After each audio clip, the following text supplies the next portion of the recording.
Ya, masuk ya. Iya. Tujuan ya, tetap.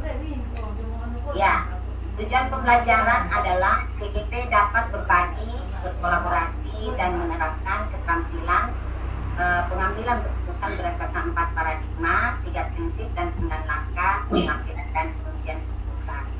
Berikutnya, CGP dapat mempresentasikan hasil diskusi kelompok. Jadi nanti sebentar mempresentasikan Bapak Ibu dari kelompok masing-masing akan mempresentasikan hasil diskusi kelompok yang kemarin ya, terkait dengan pengambilan keputusan berdasarkan 4 paradigma, 3 prinsip, dan langkah pengambilan keputusan, dan saling memberikan tanggapan positif reflektif terhadap presentasi kelompok lain. Oke, agenda kita hari ini adalah pembukaan 10 menit sudah kita lalui bersama, terus presentasi kelompok dan tanggapan itu 65 menit. Jadi kita gunakan nanti 60 menit karena saya akan mengambil 5 menit ini untuk memberikan penjelasan. Jadi masing-masing kelompok ini akan mendapatkan waktu 30 menit untuk mempresentasikan dan diberikan tanggapan. Benang merah 10 menit, berikutnya penutup. Nah, komitmen belajar kita adalah kita nyalakan kamera ya. Alhamdulillah semua menyalakan kamera, terus mematikan mikrofon ketika tidak berbicara, dan ketika ingin berbicara silakan nyalakan mikrofonnya. Hadir seutuhnya, hargai waktu bersama. Ya, ini salah satu gangguan teknis saya selalu menghadap untuk mempresentasikan PPT-nya. Gangguan teknis adalah hal biasa dalam sesi daring. Dan jangan penjelasan presentasi Bapak Ibu.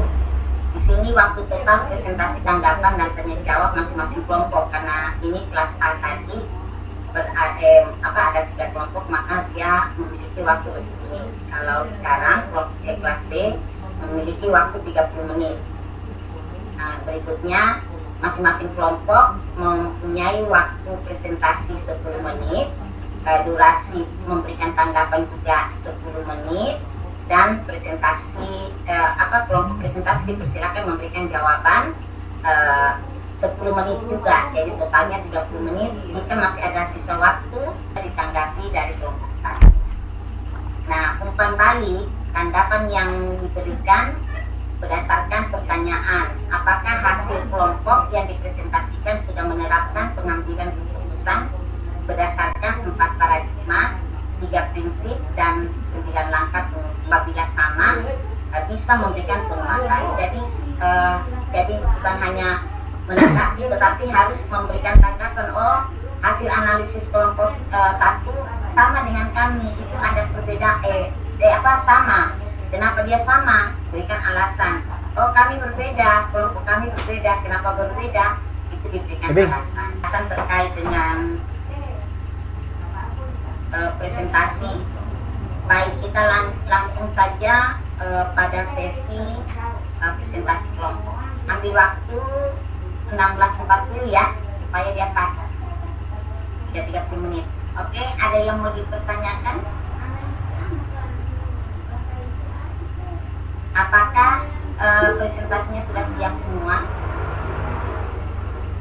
Oke, silakan Pak Yuki dan Pak Sugeng. Oh, Pak Sugeng dulu. Iya Bu, yang saya mau tanyakan bahwa ketika kelompok 1 menampilkan presentasi, kami kelompok 2 kan membuat menganalisis. Ya. Apakah analisis yang kami buat itu serupa dengan apa yang dibuat oleh kelompok 1, atau hanya berupa catatan-catatan yang kira-kira berbeda dari hasil analisis dari kelompok 1? Mungkin begini, kan kemarin kalian sudah mengambil tugas kelompok 1. iya. Kan kelompok 2. Iya. Pak Sugeng mengambil kelompok 1. Oh, kalau memang sama analisisnya dengan kelompok 1, katakan sama. Kenapa sama? Gitu. Dikuatkan kembali.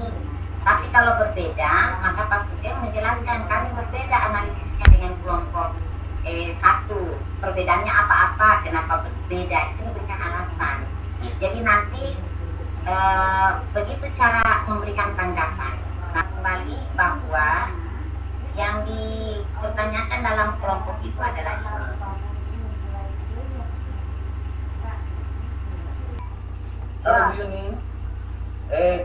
itu arah panah ke atas, right hand out. Ya, Itu ada tak kirim Bapak Nasa, saya coba dulu di sini. Saya lagi. ya. Ada bonus ya. Kemudian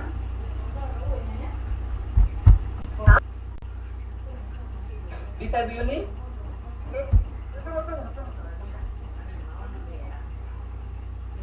Pilih share. set itu pilih. Panasa sudah selesai download? Sudah, mau dibuka. Silakan. Bu Yuni, keluar dia dulu. Bu Yuni tolong. Kelompok 1 akan mempresentasikan kasus dilema etika kami. Ya, lanjut Panasa. Halaman berikut. Ya. Studi kasusnya begini.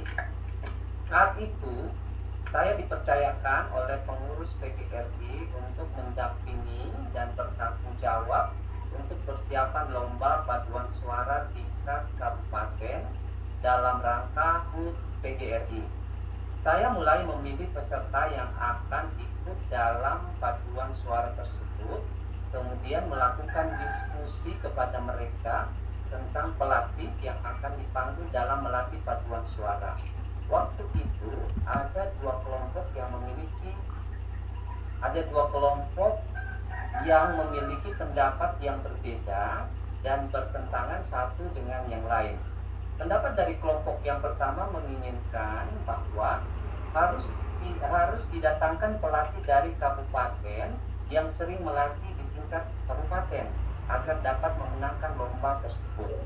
Kelompok yang kedua menginginkan bahwa pelatih yang didatangkan cukup hanya pelatih dari kecamatan saja yang sering melatih ketika ada lomba-lomba di tingkat kabupaten, dengan alasan dana tidak akan mencukupi jika mendatangkan pelatih dari kabupaten.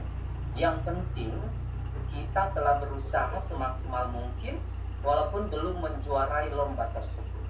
Pendapat dari kedua kelompok tersebut membuat saya berpikir cukup panjang untuk memutuskannya, karena ini termasuk kepentingan organisasi atau kepentingan orang banyak, sehingga keputusan yang saya ambil bisa dipertanggungjawabkan dan semua merasa bahagia atau senang. Kira-kira apa yang akan saya lakukan dan keputusan yang seperti apa yang akan saya ambil selanjutnya. Hasil analisis.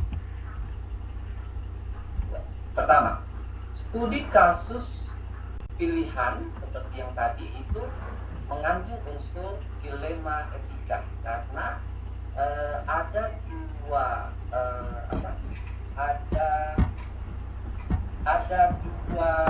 pendapat yang kedua-duanya itu ada dua pilihan yang kedua-duanya itu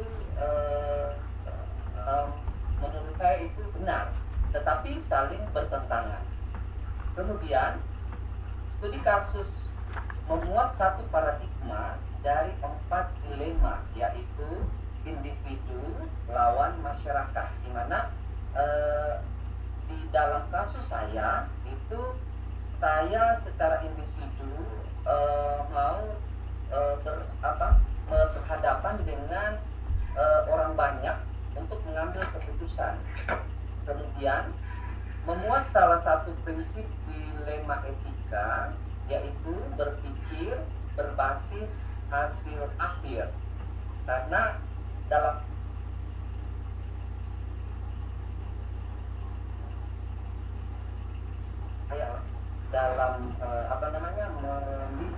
mendampingi perlombaan itu, dilema saya adalah harus ada supaya ada target yang akan kita capai.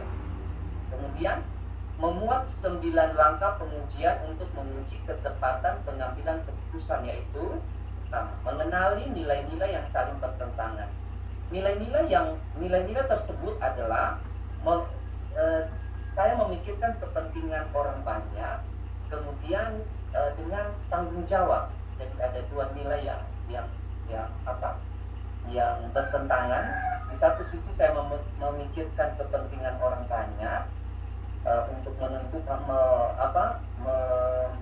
memilih dari kedua pendapat tadi, tapi di sisi lain saya juga ada tanggung jawab supaya ada hasil Kemudian menentukan siapa yang terlibat dalam situasi tersebut. Jadi yang terlibat itu saya sendiri dan peserta dari paduan suara. Kumpulkan fakta-fakta yang relevan dengan situasi tersebut. Fakta-fakta yang relevan diantaranya, jika saya memanggil pelatih dari kabupaten yang profesional, maka harus menyiapkan anggaran yang besar. Tetapi ada peluang untuk menang karena dia pelatihnya itu sudah profesional di tingkat kabupaten dan perlombaannya dilakukan di tingkat kabupaten. Kemudian jika hanya memanggil pelatih dari kecamatan yang profesional, maka anggaran yang dikeluarkan sedikit, tetapi kemungkinan menang itu kecil karena sudah sering dia melatih tapi jarang mendapat juara. Kemudian menginginkan agar dapat menjuarai lomba tersebut. Lanjut Pak Nasar. Yang keempat, selanjutnya adalah pengujian 9 langkah pengujian untuk menguji ketepatan pengambilan keputusan. Yang pertama, pengujian benar atau salah. Yang pertama yaitu uji legal. Uji legal dalam kasus ini tidak terjadi pelanggaran hukum menurut kami. Kemudian uji regulasi, dalam kasus ini tidak ada pelanggaran kode etik. Kemudian uji intuisi, dalam kasus ini saya harus menghargai semua pendapat karena kedua pendapat tersebut itu tergolong benar. Kemudian uji publikasi, dalam kasus ini saya akan tetap merasa nyaman walaupun keputusan yang saya ambil itu dipublikasikan. Yang kelima adalah uji panutan atau idola. Dalam kasus ini yang menjadi idola saya yaitu ketua PGRI dan banyak orang. Kemudian yang kelima, pengujian paradigma benar lawan benar. Dalam kasus ini, jika salah dari kecamatan dengan alasan dana yang tidak mencukupi untuk memanggil pelatih dari kabupaten juga termasuk keputusan yang berpikir berbasis hasil akhir. Karena keputusan yang akan saya ambil adalah yang terbaik untuk kebanyakan orang. Dan saya sebagai penanggung jawab itu adalah menginginkan hasil akhirnya aksi trilema. Dalam kasus ini ada sebuah penyelesaian yang kreatif yang tidak terpikir sebelumnya oleh saya, yaitu saya bisa mengambil kedua pendapat yang saling bertentangan tersebut untuk datang melatih, sehingga dana akan kurang dikeluarkan. Kemudian saya akan mengambil ilmu yang telah diajarkan oleh pelatih dari kabupaten tersebut untuk sedikit, dan karena tadi hasil akhirnya ingin supaya juga menjuarai, tetapi untuk tetap menghargai keduanya, jadi jalan mungkin itu opsi dilema yang Santo ambil jalan tengah. Oke, selanjutnya teman-teman, ujian keputusan. Maka keputusan yang saya ambil adalah mengambil jalan tengah dengan prinsip hasil akhir akan dicapai dan tetap mengingat kepentingan orang banyak, di mana saya tetap memanggil pelatih dari kabupaten yang profesional dengan frekuensi latihan yang diberikan tidak secara full, tetapi hanya beberapa kali, mengingat anggaran yang ada kurang untuk membiayai pelatih tersebut. Ketika dia melatih, saya memiliki sedikit bekal dalam paduan suara mengambil ilmu atau pelajaran dari cara melatihnya, dan saya akan meneruskan latihan tersebut dengan cara dan teknik yang hampir sama, dan sesekali menelpon pelatih tersebut untuk menyampaikan masalah yang dihadapi dalam latihan agar hasilnya memuaskan. Next. Lihat lagi keputusan dan refleksi. satu refleksi dari keputusan yang saya ambil adalah kedua permintaan dan kelompok yang bertentangan tersebut sepertinya saya bisa penuhi dari kedua permintaan kelompok walaupun bertentangan, walaupun tidak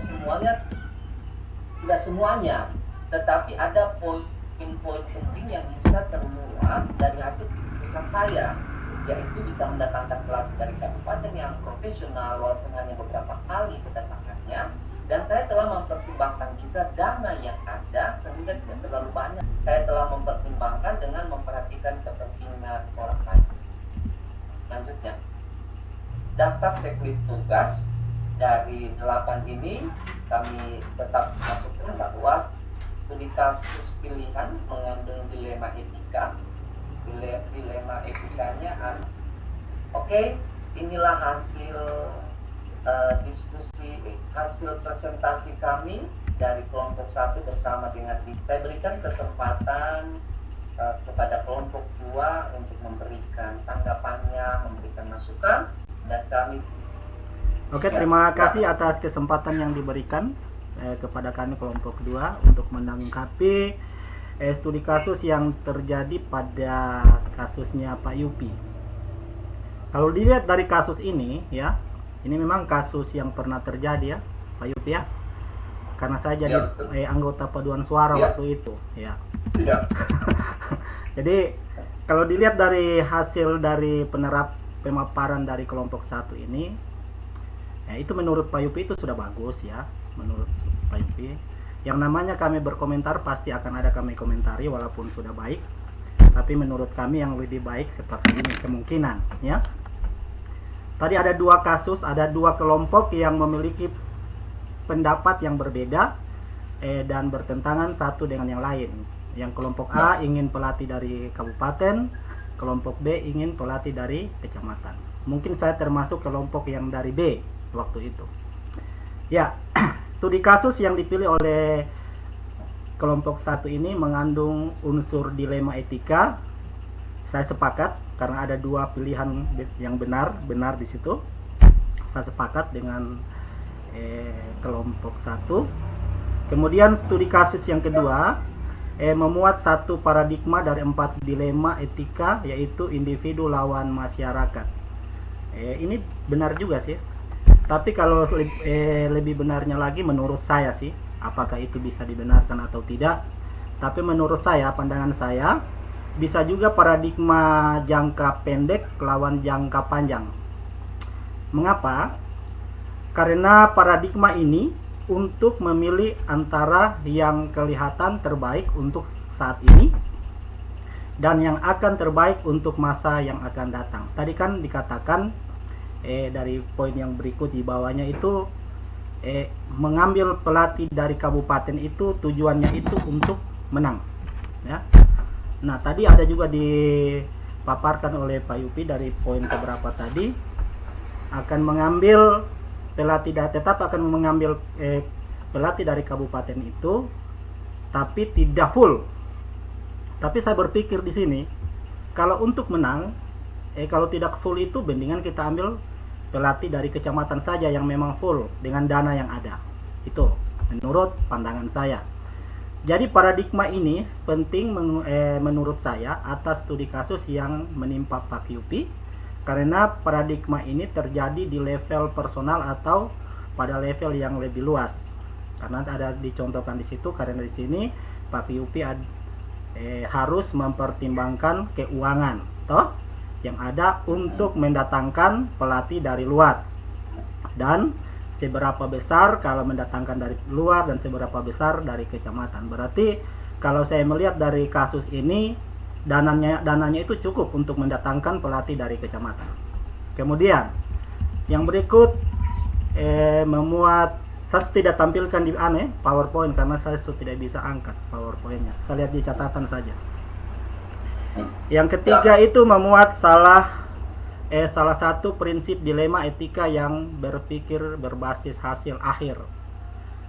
Kalau yang poin ketiga ini saya juga sependapat dengan kelompok 1, karena seperti yang saya sudah utarakan di poin kedua tadi, cocok dengan paradigma jangka panjang dan jangka pendek. Jadi hasil akhirnya yang dipikirkan.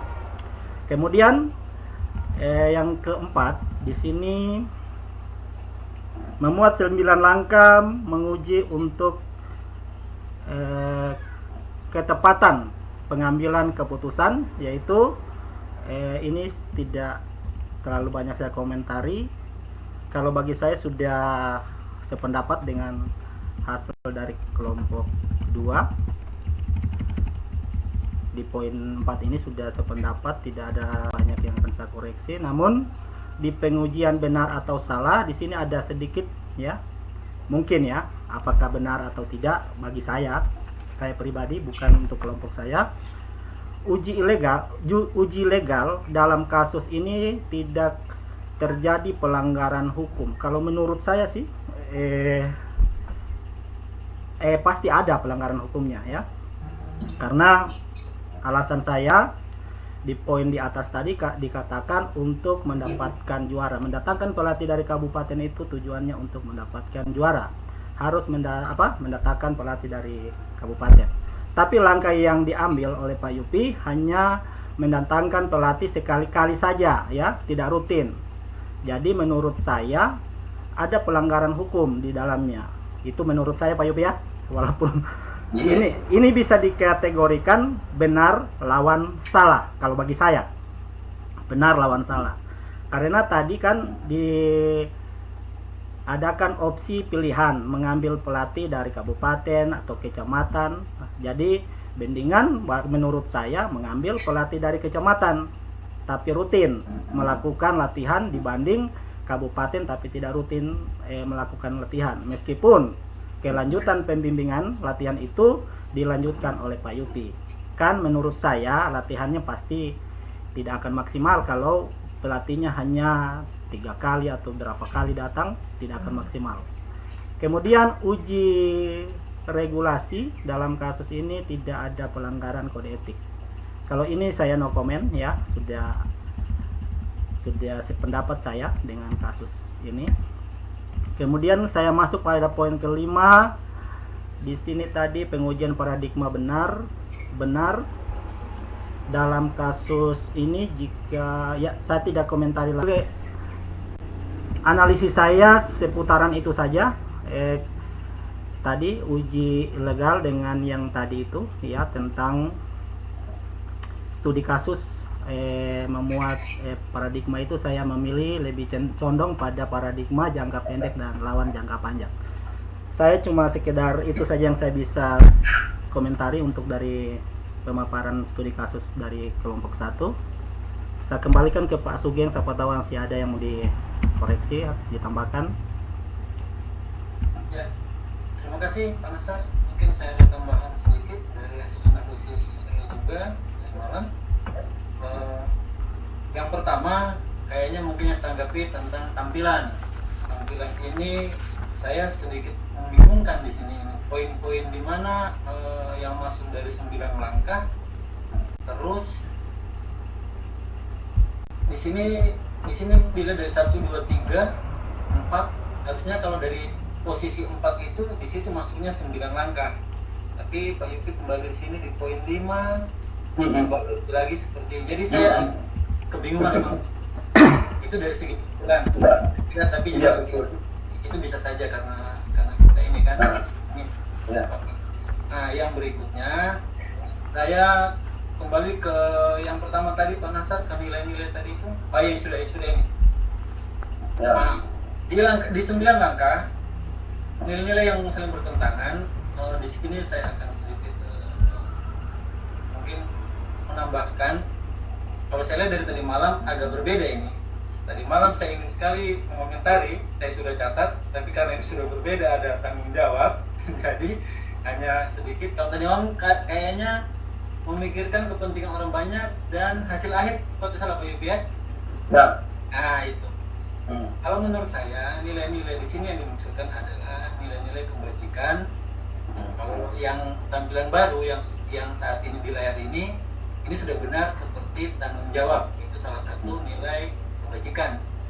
Nah, kalau memikirkan kepentingan orang banyak ini apa ya? Itu itu Ya, apa? mungkin kurang tepat. Kalau saya mungkin bisa ditambahkan dengan keadilan, kayak keadilan. Keadilan ya, boleh. Ya, Keadilan, tanggung ya, jawab. memang saya apa ini? Itu keadilan, tanggung jawab, mungkin bisa ditambah dengan bekerja sama mungkin. Saya kira itu bisa. Itu yang kedua. Fakta-fakta, terus yang berikutnya ke fakta-fakta relevan. Fakta yang relevan ini yang tampilan yang dikirim di grup, saya tanggapi memang di fakta yang relevan ini karena itu bentuknya pertanyaan, tetapi ketika di sini yang sudah Pak Yupi tampilkan mungkin sudah ada revisi, ini sudah seperti ini kayaknya, maksudnya yang tadi malam itu dikatakan bagaimana menikmati, itu kan sebuah pertanyaan bukan fakta ya. Kalau ini kan jika memanggil ini berarti ada penyampaian dari kelompok-kelompok itu bahwa yang satu kelompok mengatakan ini dan kelompok lain mengatakan seperti ini. Saya kira itu yang perlu Terus di poin 5 Pak Nasar di situ tentang paradigma.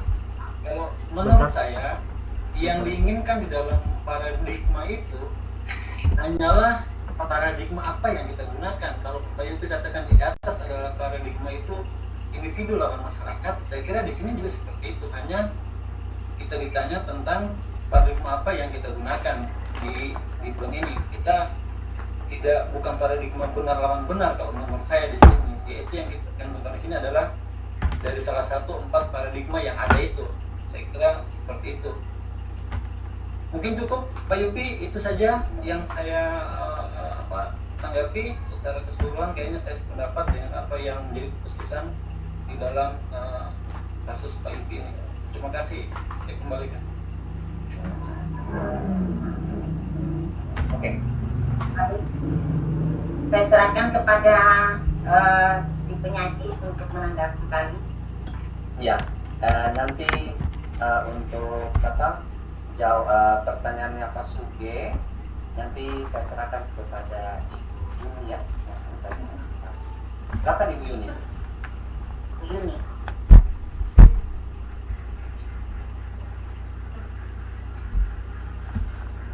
Halo. Ya, terima kasih atas kesempatan yang diberikan. Saya atas nama kelompok satu mengapresiasi juga tanggapan dan analisis dari kelompok 2. Terima kasih, kami sudah dibantu dalam mengingatkan. Ya, yang pertama benar yang disampaikan oleh Pak Sugeng tadi, ya memang agak bingung kalau melihat, ya. Namun yang mungkin yang menjadi Pak Yupi, karena Pak Yupi kan yang ketik, terima kasih juga Pak Yupi. Ya, sudah ketik, ya. Iya. Jadi terima kasih, nanti akan diatur kembali bagaimana pendidikannya tadi itu. Selanjutnya yang kedua yang disampaikan oleh Pak Sugeng tadi, ya, yang memang benar. Selain yang pertama tadi itu, kami pada waktu mengumpulkan fakta-fakta yang relevan, memang yang terpilih pertama itu tentang bagaimana kita, ya, seperti dalam pertanyaan. Ya. Jadi yang kedua tadi memang tadi sudah agak yang dia Pak Yupi tinggal kirim sampai ya, tidak dikirim lagi. Ya, terus makanya tadi ketika dikabulkan mungkin dilihat sudah berubah. Ya, tuh sudah berubah. Jadi ya, terima kasih untuk itunya, ya. Kemudian mungkin yang berikut tadi yang Pak Sugeng sampaikan, yang kelima ya, kemudian paradigma itu, ya harusnya memang yang tertulis di situ paradigmanya, karena yang di atas tadi dilema yaitu individu lawan masyarakat, ya.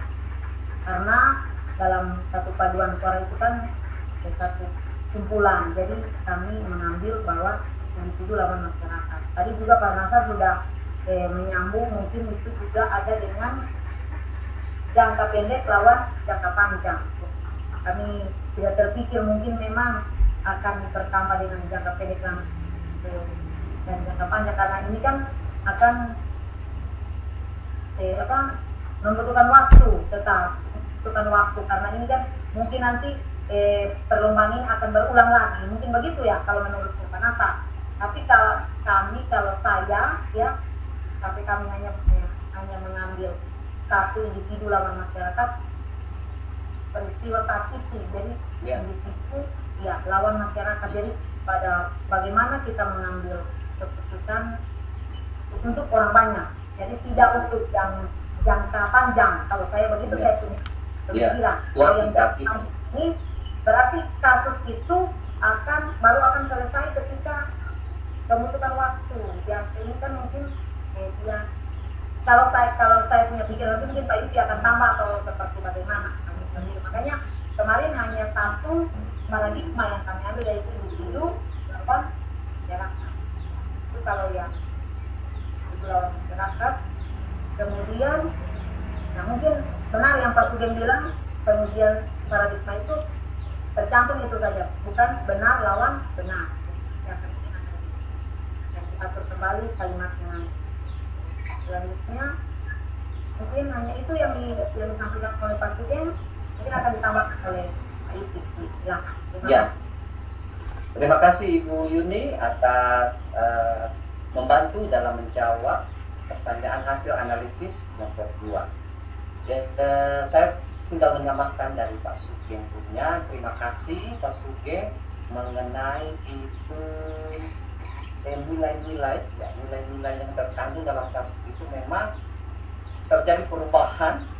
Saya bilang, aduh ini nilai-nilai tidak cocok, ini yang akunya ya, kalau tanggung jawabnya tidak benar. Tapi saya sudah cari nilai-nilai mana ya. Dan terima kasih betul Pak Sugeng. Setelah saya baca kembali dan kita berdiskusi tadi ini, ya terbuka pemikiran saya betul. Terima kasih. Memang harus nilai yang satu itu adalah keadilan. Betul Pak Sugeng. Terima kasih. Kemudian mengenai saya tambahkan lagi ya, mengenai itu pengetikan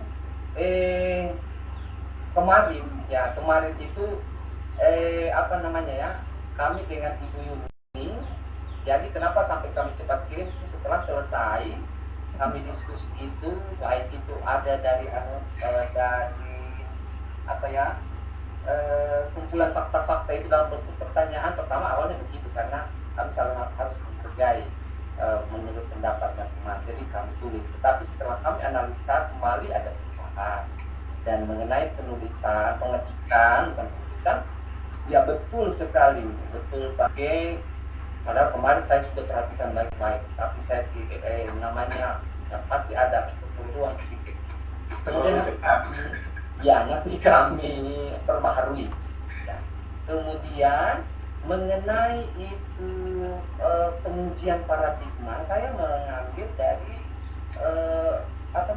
konteks pengambilan keputusan itu, bahwa poin kelima dikatakan itu pengujian paradigma benar lawan benar.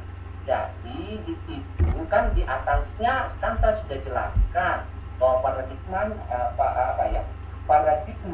yang terkandung dalam kasus ini adalah paradigmanya paradigma individu lawan masyarakat. Tetapi di dalam pengujian ini, karena dia dilema etika, jadi benar versus benar, maka saya perjelas di situ. Nah, saya tidak merubah lagi karena situ pengujian paradigma benar lawan benar. Catatannya di bawah lihat paradigma dilema etika. Nah, karena mungkin ya betul juga nanti akan saya tambahkan paradigma yang termuat dari kasus itu setelah saya menjelaskan itu kenapa benar, yang benar kenapa benar gitu. Jadi saya menjelaskan pengujian paradigma benar lawan benarnya. Kemudian mengenai soal pertanyaan dari Pak Nasar mengenai paradigma dilema itu, kelompok kami memutuskan bahwa dalam kasus yang saya hadapi, saya fokus ke pribadi saya, dilema yang saya hadapi. Jadi dilema yang saya hadapi seperti yang dikatakan oleh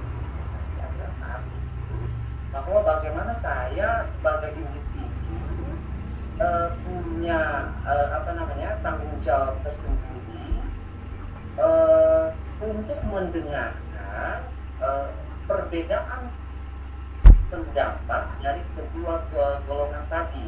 Jadi saya memang fokus ke paradigmanya adalah individu lawan masyarakat. Saya juga sependapat dengan Ibu ini, kalau untuk jangka dalam situasi itu saya tidak memikirkan untuk jangka pendek dengan untuk jangka panjang. Ya, jadi memang cuma dilema saat situasi pada saat itu, dilema saya adalah bagaimana saya seorang pribadi mau hadapi orang banyak untuk menyelesaikan dilema atau kasus yang saya hadapi saat itu. Jadi menurut kami hanya satu saja menurut kami, tapi nanti diperjelas oleh hasil. Kemudian mengenai tadi ya betul ini Pak Naksa menyampaikan bahwa itu tanggapannya Pak Naksa bahwa ada dua opsi tadi, dua opsi pendapat itu mendatangkan pelatih dari kabupaten hanya dengan kecamatan. Nah, tetapi dalam kasus tadi saya menuliskan bahwa kalau saya memanggil pelatih dari kabupaten, pelatih kabupaten ini sudah teruji bahwa pasti akan menang. Nah, tetapi dilemanya adalah dana. Yang satu pihak adalah lebih baik dari kecamatan saja, tetapi hasil analisa dan waktu itu diketahui sudah berapa kali melatih, artinya dia betul profesional, tetapi hanya belum bisa menyaingi, memberikan harapan untuk bisa memenangkan lomba. Nah, jadi sedangkan akhirnya saya waktu itu tanggung jawab saya adalah harus bisa mendapat juara dengan memperhatikan kondisi keuangan. Jadi 5 menit lagi? Ya, oke. Tinggal sedikit memang. Banyak. Ya. Jadi untuk kalau Pak Nasar katakan kenapa kalau tidak langsung pelatih dari kecamatan saja. Nah, saya mempertimbangkan bahwa pelatih dari kecamatan itu belum meyakinkan saya untuk bisa memenangkan lomba itu, karena hasil akhirnya yang kami butuh dengan menyesuaikan anggaran. Maka jalan tengah yang saya ambil tadi itu adalah tetap mengambil pelatih dari kabupaten, tetapi memperhatikan tanggapan yang dari kelompok yang lain. Anggaran. Maka frekuensinya itu yang dikurangi. Tetap fokus pada hasil akhir untuk bisa mendapatkan juara, tetapi saya juga mempertimbangkan dana. Jadi sepertinya kedua ini bisa diimbangi, dan solusi yang tak terduga adalah ketika ini pelatih kabupaten dulu melatih, saya mengambil ilmunya. Jadi dari teknik, dari cara melatih, sehingga ketika hanya berapa kali itu dana tidak terlalu banyak, dan saya yang meneruskan. Dan Pak Nasar, kita alami sendiri bagaimana hasilnya. Kalau kita mengandalkan itu pelatih dari kecamatan, ya belum tentu. Dan ini adalah hal yang real. Kemudian satu lagi dikatakan adalah pelanggaran hukum. Pelanggaran hukum bagi saya itu tidak masuk. Tidak ada pelanggaran hukum. Dari cuma karena saya tidak saya mau ambil pelatih dari itu suatu pelanggaran hukum. Artinya belum termasuk ke pelanggaran hukum Anasan. Seperti kasus yang saya analisis kemarin itu lebih parah lagi, kan? Tentang itu kapten itu. Iya. Jadi menurut saya bukan termasuk pelanggaran hukum. Tapi terima kasih masukan-masukannya semuanya untuk demi hasil yang baik. Kita bersama, Dan, ya banyak yang kami terima masukan yang luar biasa dan kami akan perbaiki. Terima kasih, dikembalikan kepada Ibu Pasu. Ya, tepuk tangan dulu buat kelompok aku sebagai presenter dan kelompok itu sebagai penangga. Baik, terima kasih. Jangan dulu dihilangkan tayangannya. Saya ingin memberikan pemahaman saja ya, bahwasanya ingat bahwa dilema etika adalah kita diberi kesempatan untuk mengambil suatu keputusan yang tepat, karena di dilema etika itu ada benar dan benar melawan benar, begitu ya. Sekarang kasusnya dari Pak Yuti. Di sini Pak Yuti sebagai koordinator paduan suara ya Pak Yuti ya. Ya. Sebagai koordinator paduan suara, Pak Yuti ini mengalami dilema etika. Pertama itu Pak Yuti tujuan utama dari sebagai koordinator itu berharap bahwa paduan suara yang ditangani oleh Pak Yuti itu mendapatkan juara nanti. Dan itu akhirnya. Jadi itu namanya prinsipnya berbasis akhir, ya kan? Iya. Iya. Itu benar. Ya, sudah tepat itu. Jadi prinsipnya berpikir berbasis hasil akhir. Hasil akhirnya adalah untuk mendapatkan juara, ya. Nah, tetapi dilemanya Pak Yuti ini ada dua pendapat, panggil pelatih kabupaten dan panggil pelatih kecamatan. Dua-duanya bagus ini, ya. Pelatih kabupaten bagus, pelatih kecamatan juga bagus, gitu kan. Jadi pendapat dari orang-orang ini menjadi dilema bagi Pak Yuti. Nah, jadi betul itu individu melawan masyarakat. Masyarakat ini jangan dianggap banyak orang, tapi itu dengan teman-teman paduan suara kan itu sudah lebih dari satu orang, maka dia dianggap Masyarakat. melawan masyarakat, ya kan begitu. Nah, apa yang harus tapi juga Pak Nasar tidak keliru ya mengatakan bahwa paradigma yang diambil itu dia berpikir karena hasil akhirnya adalah mendapat juara, maka perlu ada tentunya kita memikirkan jangka panjangnya, bukan cuma jangka pendek gitu ya. Maka jangka panjang melawan jangka pendek melawan jangka panjang boleh juga, kan tidak salah itu, tidak salah. Tapi akhir prinsipnya berhasil akhir ya, akhir itu mendapatkan juara, begitu maksudnya Pak Nasar tadi. Iya, begitu Pak. Tidak ada masalah. Tetapi analisisnya Pak Yuti bahwa yang mendapatkan dilema itu adalah saya sebagai koordinator. Dilemanya itu saya memutuskan pakai kabupaten atau pakai pelatih kecamatan. Kalau kabupaten dananya kurang, ya kan? Kalau kecamatan itu kita sudah tahu kapasitasnya bagaimana, ya kan begitu maksudnya. Iya. Makanya dia dilema ini, berpikir dia yang mana yang terbaik ini, ya kan? Yang mana yang harus saya ambil keputusannya itu. Ya, dia pikir bahwa saya sendiri yang berpikir ini sebagai koordinator berarti individu, maka saya akan lawan dari semua teman-teman dari kelompok paduan suara itu. Makanya dia individu lawan masyarakat, begitu ya. Nah, berikutnya sudah betul tadi Pak Sugeng bilang bahwa pengujian paradigma, kalau kita sudah memilih di atas itu individu lawan masyarakat, maka kita sudah tetapkan juga di situ adalah ini individu lawan masyarakat. Tetap diambil dari atas sana Pak, jadi kasus nomor satu paradigma, salah satu paradigma dari dilema etika itu yaitu individu lawan masyarakat. Jadi dituliskan di situ, nanti Bapak itu dijelaskan itu, ya.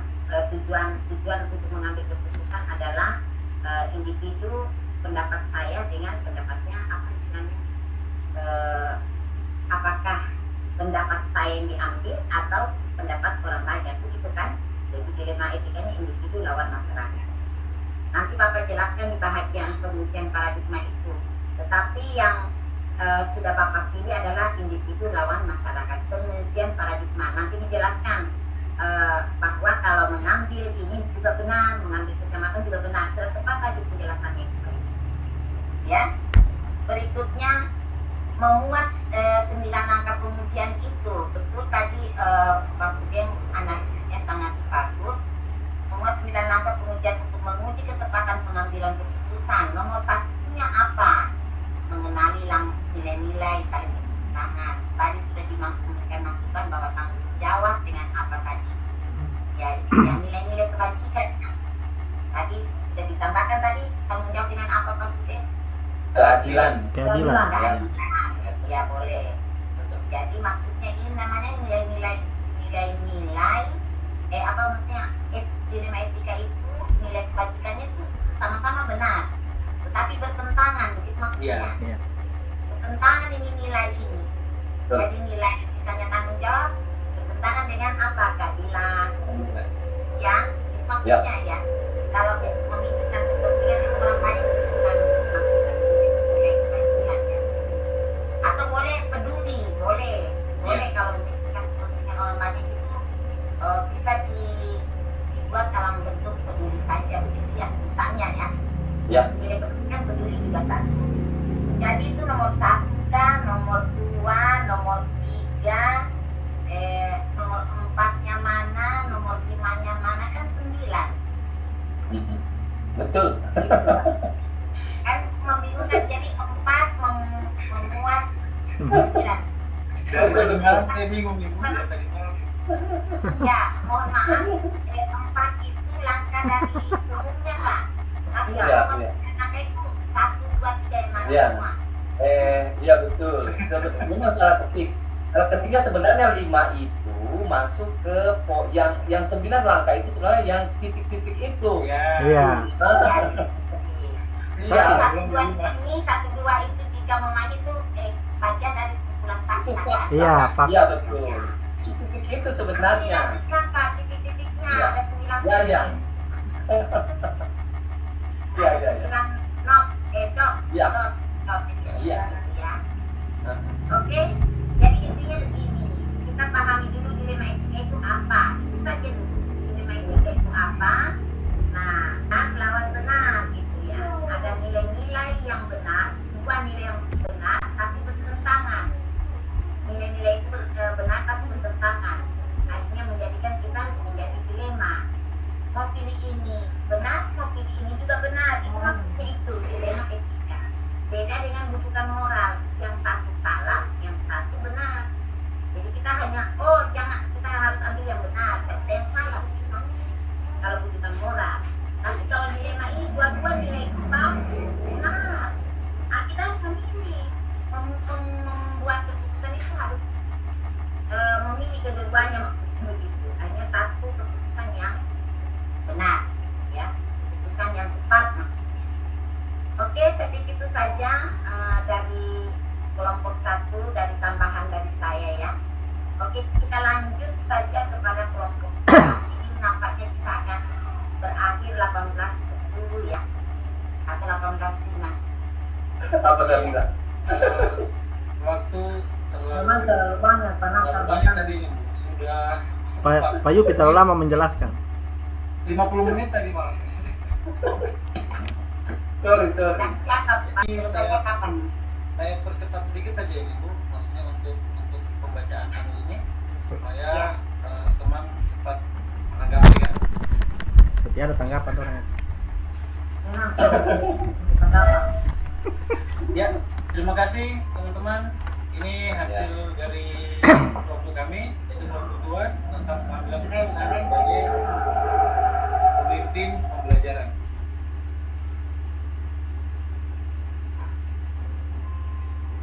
Kasus yang kami ambil adalah kasus dari yang terjadi pada Pak Nasar, yaitu Pak Nasar adalah guru kelas 5 di SD GKSD Kasibuncu, Kabupaten Poso.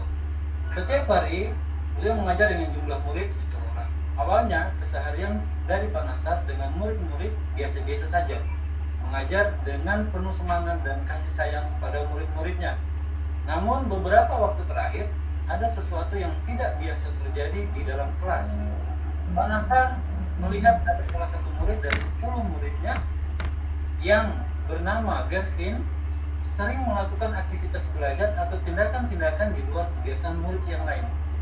Saat berinteraksi dalam belajar, ada saat anak ini tidak mau berbicara atau melakukan apa yang diperintahkan oleh Pak Nasar. Contohnya adalah ketika disuruh mengambil buku, tetapi yang diambil anak ini sebuah pensil atau yang semisalnya. Hal inilah yang membuat Pak Nasar merasa bingung apa yang seharusnya dilakukan ketika beberapa murid yang lain menghadap kepada Pak Nasar dengan mengeluhkan apa yang dilakukan oleh Gavin. Pak Nasar mengeluhkan kepada salah satu rekan guru tentang kondisi salah satu muridnya, namun tanggapan dari rekan guru tersebut mengatakan, biarkan saja anak itu, memang sudah seperti itu keadaannya. Apa yang akan dilakukan oleh Pak Nasar untuk mengatasi masalah Gavin sehingga dapat belajar sebagaimana teman-temannya? Nah, hasil dari analisis kami yaitu tentang paradigma yang digunakan adalah dalam kasus ini yaitu paradigma rasa keadilan lawan rasa kasihan. Ini dari sisi paradigma yang kami gunakan. Berikutnya dari prinsip yang mendasari adalah kasus ini didasari prinsip berpikir berbasis hasil akhir. Kenapa? Karena kami ingin melihat atau Pak Nasar ini ingin melihat hasil akhir dari si anak ini yang tidak sama dengan teman-teman yang lain. Berikutnya adalah 9 langkah pengambilan dan pengujian keputusan. Yang pertama, apa nilai-nilai yang saling bertentangan dalam studi kasus tersebut? Nilai-nilai yang saling bertentangan dalam kasus ini adalah kepedulian, keadilan, dan kenyamanan. Yang kedua, siapa yang terlibat dalam situasi tersebut? Yang terlibat adalah Gavin, Pak Nasar, rekan guru, dan murid di kelas Pak Nasar. Yang ketiga, apa fakta-fakta yang relevan dengan situasi tersebut? Satu, Gavin sering belajar dengan cara yang tidak biasa atau bisa dikatakan seperti ada kelainan ya. Minta maaf, ini mungkin kelainan agak ekstrim mungkin ya. Mungkin sesuatu yang lain yang berbeda pada dirinya di luar dari kesadarannya. Murid yang lain merasa sedikit terganggu dalam proses belajar di kelas. Nah, yang berikutnya adalah adanya pembiaran oleh rekan guru yang lain atas masalah yang menimpa si Gavin. Kebingungan Pak Nasar dalam menghadapi situasi tersebut. Nah, yang keempat, dan langkah ini adalah melakukan pengujian benar atau salah terhadap situasi tersebut. Yang pertama, apakah ada aspek pelanggaran hukum dalam situasi tersebut? Atau ilegal, yaitu tidak ada aspek pelanggaran hukum dalam hal ini. Yang kedua, apakah ada pelanggaran peraturan atau kode etik profesi dalam kasus tersebut? Bisa adanya pelanggaran peraturan kode etik profesi karena di sini adanya pembiaran dari rekan guru yang lain tentang kondisi anak ini. Saya kira itu pelanggaran kode etik kita sebagai guru. Nah, yang ketiga, berdasarkan perasaan dan intuisi Anda, apakah ada yang salah dalam situasi ini atau uji intuisi? Menurut intuisi saya, tidak ada yang salah dalam situasi ini karena si Gavin ini dia melakukan itu tanpa di luar dari kesadarannya. Nah, yang berikutnya, apa yang Anda rasakan bila keputusan Anda dipublikasikan di halaman depan koran? Menurut saya tetap akan merasa nyaman jika keputusan saya ini berdampak positif bagi sekolah, khususnya bagi Gavin. Meskipun itu ditampilkan di istilahnya di halaman depan. Yang berikutnya, kira-kira apa keputusan yang akan diambil oleh panutan atau idola Anda dalam situasi ini? Kemungkinan keputusan yang akan diambil oleh panutan saya adalah sama dengan apa yang akan saya putuskan. Nah, yang kelima dari 9 langkah ini adalah jika situasinya adalah situasi dilema etika, paradigma mana yang terjadi pada situasi tersebut? Di sini yaitu paradigma yang terjadi dalam ini adalah rasa keadilan lawan rasa kasihan, justice versus mercy. Bisa juga terjadi paradigma di sini ini adalah individu lawan masyarakat. Yang keenam, dari 3 prinsip penyelesaian dilema, prinsip mana yang akan dipakai, yaitu prinsip yang dipakai adalah berpikir berbasis hasil akhir, and based thinking. Yang ketujuh, apakah ada sebuah penyelesaian kreatif dan tidak terpikir sebelumnya? Yang kali ini ada, yaitu dengan mendatangkan tenaga pengajar khusus yang menangani anak berkebutuhan khusus, dan sebenarnya saya akan belajar tentang seperti apa pendidikan inklusi. Nah, yang ke-8, apa keputusan yang akan Anda ambil? Nah, keputusan yang akan saya ambil adalah saya akan tetap memberikan pembelajaran kepada si Gavin, namun dengan cara yang berbeda dari murid yang lain, sehingga Gavin memiliki hak yang sama dari murid-murid yang lain. Nah, yang terakhir, yang ke-9, lihat lagi keputusan dan refleksikan. Keputusan yang saya ambil menurut saya sudah sesuai dalam mewujudkan nilai keadilan dan persamaan hak pendidikan bagi setiap murid.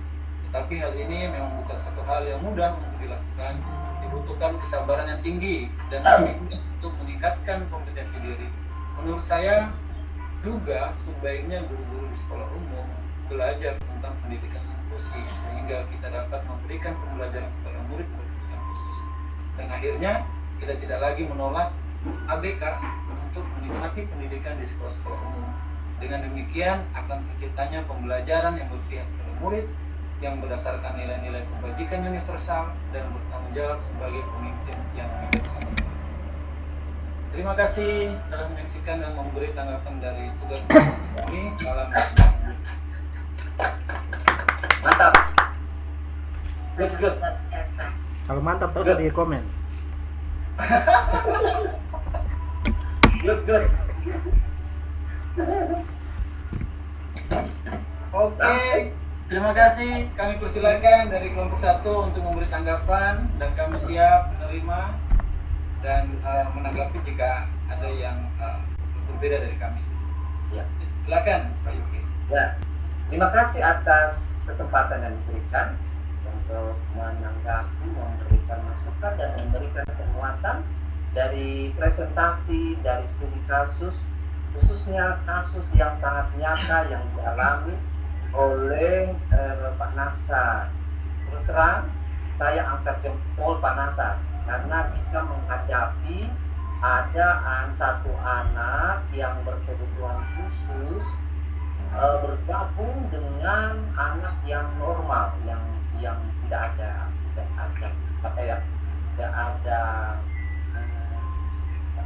tindakan-tindakan yang di luar pemikiran yang orang normal, yang anak-anak yang normal. Dan saya terus etika untuk melakukan, karena saya belum pernah dapat. Tetapi memang perlu betul dikatakan bahwa perlu kesabaran di dalam menangani anak tersebut, dan tidak mungkin kita akan mengeluarkan, tidak mungkin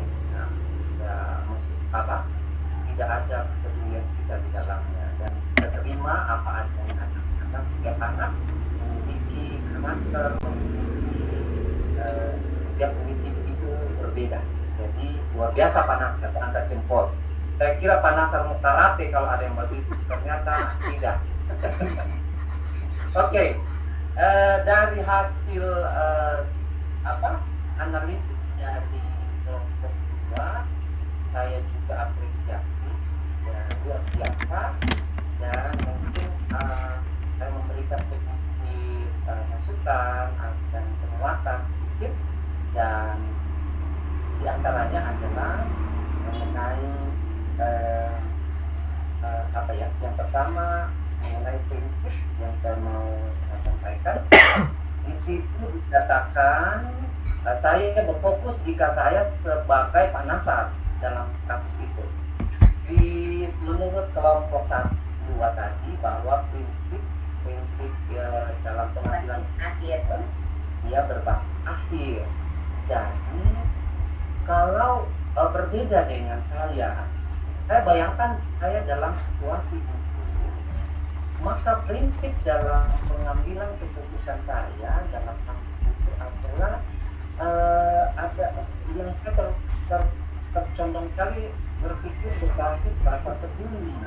Kalau dari saya, betapa Panasar melihat ada situasi berbeda dalam kelas satu orang anak yang berbeda gerak-geriknya, tingkah lakunya dengan teman yang lain. Kemudian dalam situasi itu, teman-teman yang lain itu tidak merasa nyaman dengan perlakuan, dengan tindakan yang dilakukan oleh ini anak Gersun tadi. Tetapi di satu sisi anak Gersun juga butuh pendidikan yang sama dengan teman-temannya.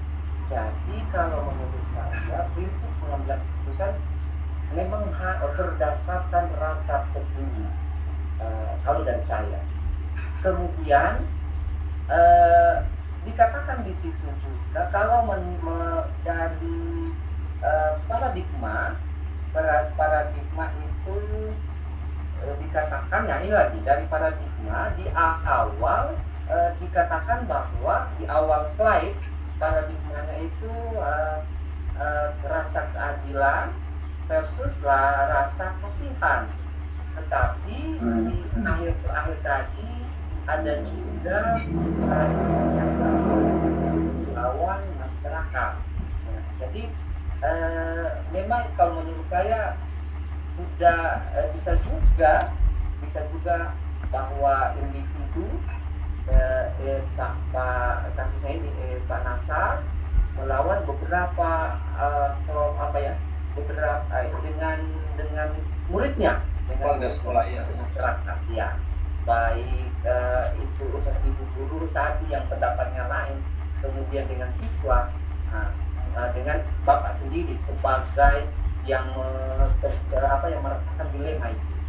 Jadi mungkin saja saran saya juga setuju bisa masuk juga itu individu oleh masyarakat. Tapi kalau itu yang di pemaparan pertama itu kan cuma satu. Nah itu kalau bisa langsung namakan memang itu bahwa juga ada rasa keadilan versus rasa kasihan. Kenapa saya lupa? Lupa. Oke, selanjutnya itu hal wajar. Kemudian saya kurang setuju dengan adanya pelanggaran kode etik. Pelanggaran kode etik yang kenapa saya juga bilang tidak ada pelanggaran, karena kasus yang ada itu memang fokus ke antara Gerti dengan teman-temannya yang lain, itu fokusnya.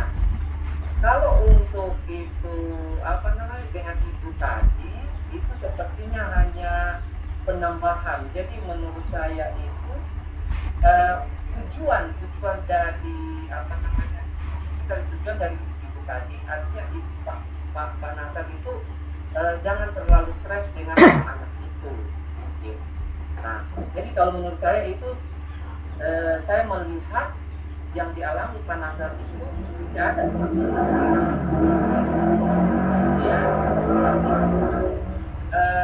keputusan yang diambil tadi itu seperti yang saya jelaskan itu, saya secara pribadi membacanya kurang dijelaskan maksudnya, terlalu cuma ya saya akan masukin tolong tadi saya sudah lupa itu saya ya jadi bagaimana caranya, artinya timbul pertanyaan. Itu mungkin saya membutuhkan penjelasan yang lebih dari, apalagi itu sudah hasil keputusan, langkah-langkahnya sedetail mungkin kalau bisa dijelaskan. Mungkin dari saya itu, dan saya serahkan kepada Ibu Yuni untuk menanggapi. Ya, terima kasih. Untuk selanjutnya saya akan menambahkan, ya, seperti memang sudah satu feeling kami dengan Pak Yuki, ya. tidak pernah juga saya buat diskusi dengan Pak Yuki ketika membaca ini, ternyata memang hampir sama pemahaman. Iya. Jadi kalau menurut saya dari keseluruhan dari kasus yang dialami oleh anak ini, memang saya saja juga sejauh ini saya sebagai seorang guru belum pernah berhadapan dengan anak yang berkebutuhan khusus seperti itu. Saya jempol memang sudah seperti itu bilang tadi. Dan untuk yang saya ingin tambahkan saja, seperti yang sudah Pak Yuki sampaikan, bahwa kalau saya itu prinsipnya itu berpikir berbasis rasa peduli. Kalau saya juga itu, kalau menurut saya berpikir berbasis rasa peduli, bukan karena ini anak ini adalah anak yang berkebutuhan khusus. Jadi tentu kita tidak akan bisa mengukur dari akhir nanti barangkali seperti apa. Kalau itu menurut pemahaman saya. Jadi saya hanya berpikir berbasis rasa peduli. Ya. Selanjutnya sama juga tentang kode etik, ya, karena anak ini yang berkebutuhan khusus tentu tidak akan, ya, tidak mungkin karena kode etik seperti itu dalam kelas ini kita, ya. Jadi begitu juga menurut saya. Ya. Selanjutnya yang di bagian tadi, ya, saya juga berpikir, saya mau tanya cara apa yang diambil oleh Pak Nakal, ya, dalam keputusannya itu memberikan pembelajaran, namun dengan cara yang berbeda. Maksudnya pembelajaran yang seperti apa yang dilakukan, bolehkah diceritakan sedikit saja supaya menjadi pengalamannya kami. Berarti saya yang jawab ini. Kalau itu pengalaman di sekolahnya saya, ada anak yang seperti ini tapi dia baru kelas 2, ya, dari kelas untuk gurunya di sekolah itu yang kelas 2 teman guru saya itu, dia tidak paksakan apa itu anak 2, dia ikuti saja, ya, dia biarkan. Kalau dia bilang dia bermain, dia bermain. Ya, hasil akhir itu berarti. Ya, jadi nanti saya cuma ingin tahu saja karena kan saya tahu. Sudah? Sudah Ibu Yuni?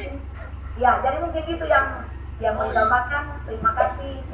Secara garis besar, ya, sangat. Good. Ya, terima kasih Pak Yuki dengan Ibu Yuni. Kami langsung saja menanggapi dari apa yang disampaikan kelompok 1. Mungkin saya persilakan Pak Nasar, karena memang ini saya sengaja di kasus ini supaya beliau ini Mas jawab ini. Dari yang tampilan gambarnya tidak muncul semuanya. Iya, tidak muncul, Mas, sudah mau dilihat. Oke, dah. Ya. Oke, sambil Pak Sugeng mau cari gambarnya, saya akan coba menjawab, ya, pertanyaan dari Pak Yuki. Ya, yang pertama tadi prinsip berbasis akhir, ya. Kenapa kami memilih ini? Karena anak ini sebenarnya di luar dari guru yang sebelumnya, ya, yang mengajar di kelas 4 itu, di luar dugaannya bahwa anak ini sebenarnya pintar, ya. Pintar kalau kita tetap memberikan pendekatan khusus bagi anak ini. Buktinya matematika saja nilainya itu tidak pernah mau di bawah 60 atau 70, 80 bahkan 100 nilainya. Nah, cuman kenapa sampai anak ini menjadi dilema bagi saya? Anak ini rupanya ada kelainan, tidak bisa juga dikatakan kelainan jiwa, karena anak ini biasanya, sedangkan namanya saja namanya saja kalau kita tanyakan saat dia jadi, ya, datang, mungkin Bapak Ibu belum pernah alami yang saya alami. Nah, dulu waktu di kelas 4 saja saya bilang nanti kalau naik kelas 5 nanti saya yang terapkan. Nyatanya sama. Jadi anak ini kalau sudah datang dia punya penyakit, ya, mau tanya saja DP nama dia tidak tahu. Berarti dia lupa ingatan.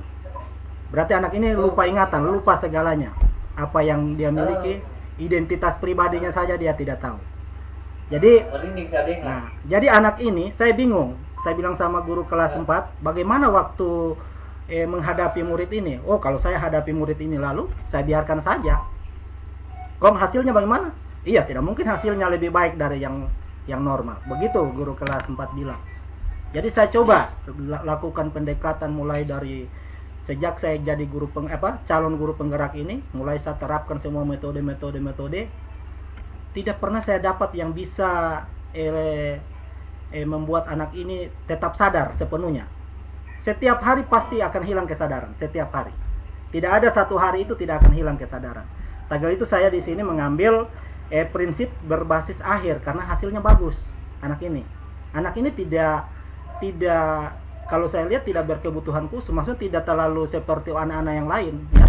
Anak ini cerdas juga karena dia ada Bali ya, keturunan Bali mamanya. Kemudian saya juga sependapat dengan Pak Yupi tadi, berprinsip rasa peduli, karena memang selama ini saya peduli kepada anak itu, meskipun teman yang lain selalu mengatakan Pak Guru ini pilih-pilih kasih ya, karena sudah ada kesepakatan kelas atau keyakinan kelas kan sudah ada. Anak ini kan kalau sudah melamun kan saya tidak hukum. Nah, jadi biasanya anak-anak lain bilang, oh Pak Guru ini pilih-pilih kasih, kalau Gervin begini. Iya. Akhirnya timbul kemarin saya bincang-bincang dengan Pak Sugeng, ini perlu kita angkat karena kemarin saya temukan caranya untuk mengatasi semua ini 2 hari lalu ya, belum lama. Datang lagi penyakitnya. Kemudian Pak, anak-anak lagi, Pak, anak Gervin datang lagi penyakitnya, datang lagi tamunya. Begitu mereka. Datang lagi tamunya. Jadi saya bilang, Gervin, kenapa ini buku? Silakan ditulis. Ditulis saja, tidak perlu kamu jawab. Ditulis saja. Bukunya hanya dia sorong, dia geser. Saya bilang, Gervin, ini ditulis. Kok ngapa dia bilang sama saya? Kalau saya tidak mau? Nah, sudah. Oh, kalau kau tidak mau, sini dulu, keluar di luar. Keluar di luar, saya tutup pintu, dia ulang buka pintu. Selama saya bawa lagi keluar, saya suruh cuci muka. Cuci muka ini anak ini. Setelah dia selesai cuci muka, dia baru mengerti, dia baru tahu jati dirinya. Pak, kenapa saya di luar? Nah, anak ini sudah sadar. Ayo masuk ulang. Mulai saya kasih lagi materi yang sama dengan anak-anak yang lain, hasilnya baik. Nah, jadi itu prinsip tadi berbasis akhir ya, itu yang kami pilih. Kemudian paradigma rasa keadilan dan rasa kasihan itu memang ini juga yang perlu ya, individu lawan masyarakat juga, ini termasuk juga ya, karena saya melawan satu kelas ya dengan Dewan Guru, ini bisa masuk ya. Kemudian di sini tadi Pak Yupi dikatakan tidak ada pelanggaran hukum ya.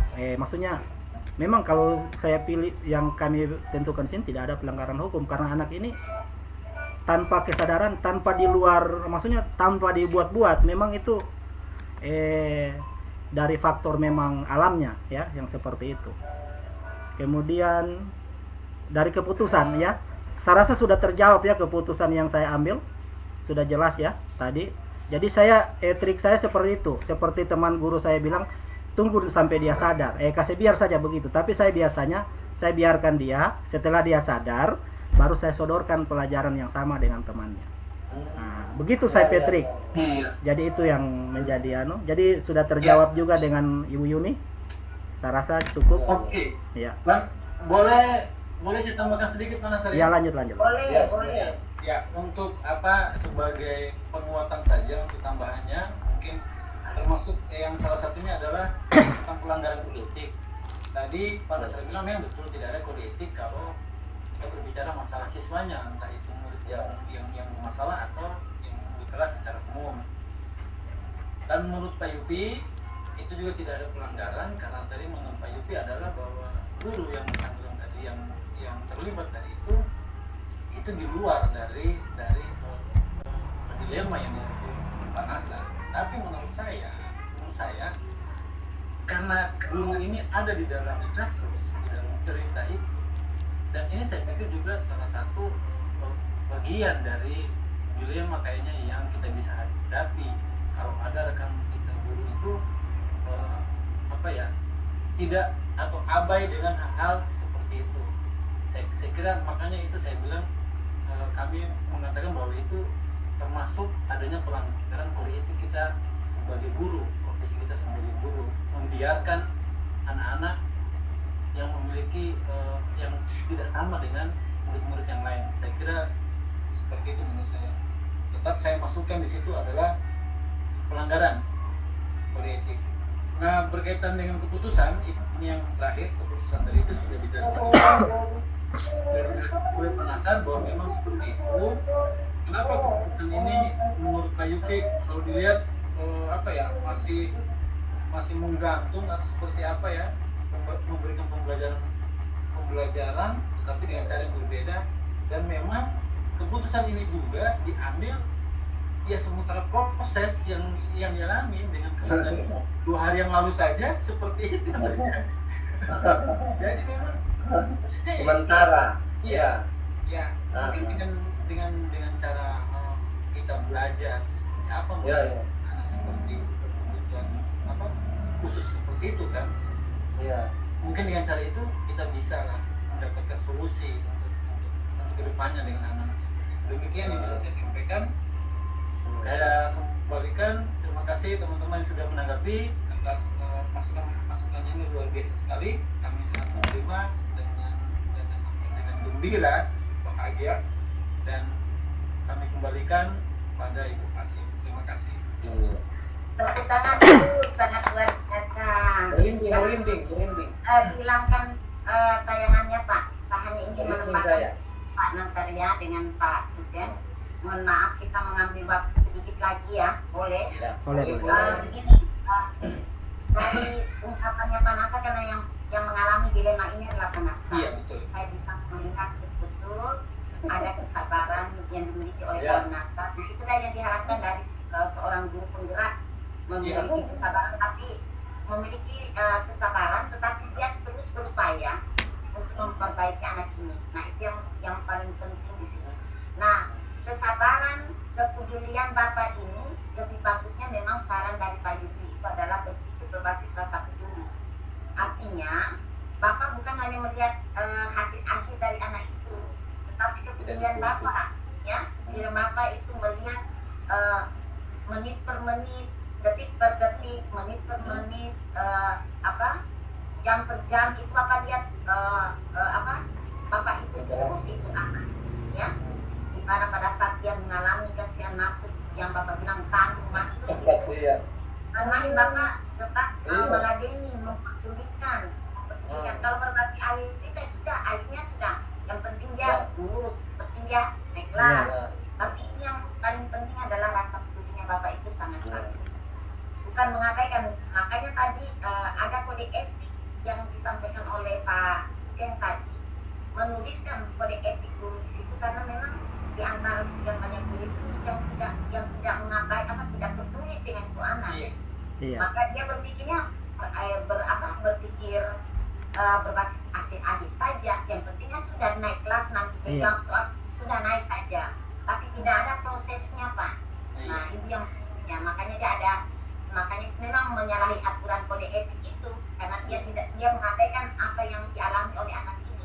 Tetapi Pak Nasar sudah melakukan itu, maka berpikir berbasis rasa peduli itu lebih tepat Pak, ya. Menurut pendapat saya ya, Nah, dan paradigmanya itu sudah sangat tepat. Bagaimana Bapak menerapkan keadilan itu untuk seluruh siswa, ya. Dan juga ada rasa kasihan kepada si Gervin ini. Makanya itu sangat tepat itu Pak, keadilan lawan rasa kasihan. Nah itu sudah tepat itu ya. Kalau individual versus community, individual berarti ada itu tempatnya Pak, karena Bapak individunya itu kepada Gervin, ya, masyarakatnya itu kepada community itu kepada teman-teman lainnya. Iya. Cuma cadangan itu Pak Yuki. Cuma cadangan itu Pak Yuki. Tapi kita selalu melihat instruksi dan ini kalau dibilang pilih salah satu ya satu saja. Iya. Salah satu. Kan salah dua ya dia bilang salah satu. Oke, saya pikir itu saja teman-teman. Tambahan dari saya. Iya, sangat luar biasa kasusnya. Iya. Bagus tayangannya kalian berdua ini, kelompok 1 dan kelompok 2 sangat menyentuh, ditambah lagi dengan musik tadi itu. Ini bisa ini sudah menerapkan pembelajaran sosial emosional. Sambil bercerita dirinya dengan musik, saya sampai tahan-tahan. Aduh, keren ya. Betul. Baru kasusnya saya sampai merinding Bunda. Karena kasusnya juga ada unsur yang ada masuk Ya, baik. Itu ya. Ya, semoga kita doakan Kevin Iya. kedepannya lebih baik lagi ya Pak Nasar ya. Karena anak tersebut tetap ada pengobatan di di Palu, Bu. Oh, oke. Sementara pengobatan. Dan itu selalu ada dukungan dari penasar. Iya. Baik, kita saya lanjut dulu sedikit sesinya Pak ya. Sebelum kita tutup, saya presentasi dulu.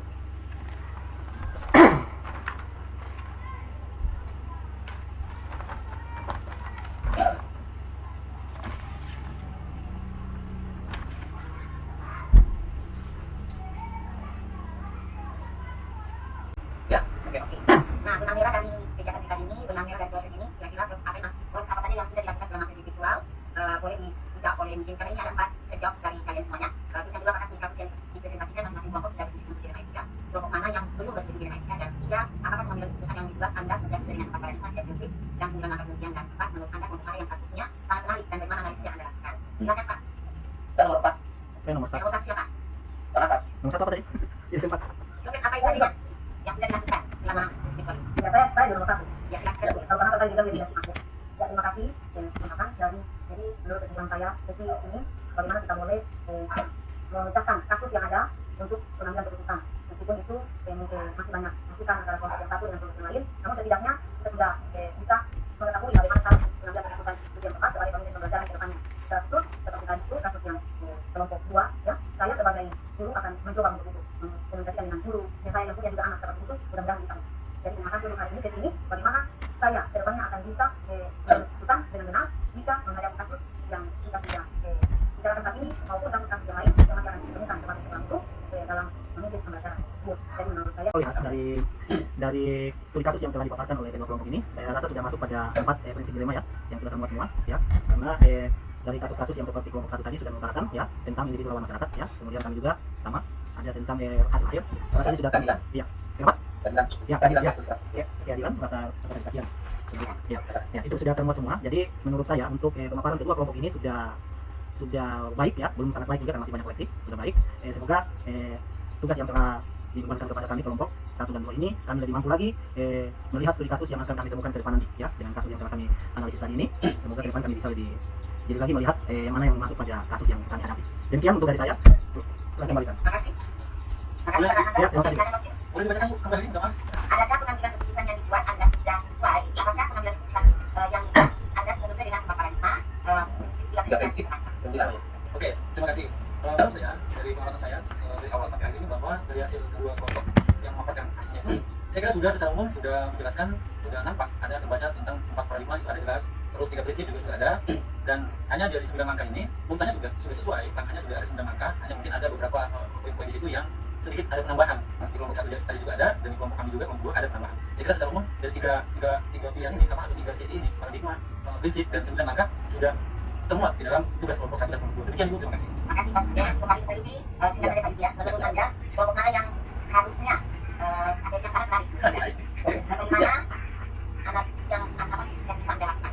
Oke, ya kalau mengenai hal yang menarik, kedua-duanya menarik. Iya. Tapi saya secara pribadi, kasusnya Pak Nasar ini merupakan dilema yang lebih dari dilema kami, karena sementara proses dan melibatkan anak yang di luar yang normal, berkebutuhan khusus, dan Pak Nasar lagi sementara prosesnya ini yang merupakan tantangan yang luar biasa. Jadi luar biasa Pak Nasar jadi kasusnya, dan hasil analisis baik dari kelompok 2 itu sudah bagus, ada mengarah kepada bagaimana yang akan kita putuskan, Pak Nasar mau putuskan, kemudian dari hasil analisis kami juga, sehingga dari cerita dari Pak Nasar ya ada usaha walaupun tidak sempurna, tetapi itu yang terbaik yang kita. Jadi saya apresiasi kepada kasus dari kelompok 2.